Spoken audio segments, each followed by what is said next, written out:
Ayan, hello mga ka-chubby mommy, mga ka-cooking inarian. Siyempre dito tayo sa ating kusina, guys. Alam niyo ba, taglamig na ngayon dito sa Saudi Arabia, guys.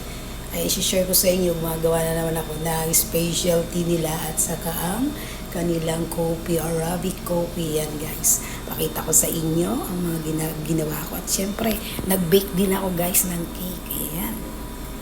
Ayan na siya, guys. Naka-prepare na po ang ating biyala at ang ating sugar. Then meron tayong little spoon. Then ayan ang ating chai or tea. Yan ang red tea. And then ito ang ating Arabic coffee. Yan, guys. Then ang ating gawa ay kasalukuyang kumukulo. Ang lapit ng mukha ko.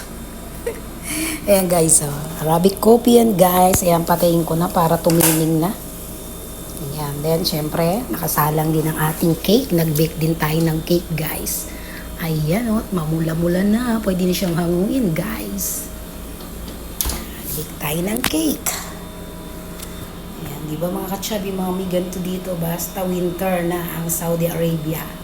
Gagawa tayo talaga ng kanilang tea and cake sa kayang Arabic coffee. Yun lang.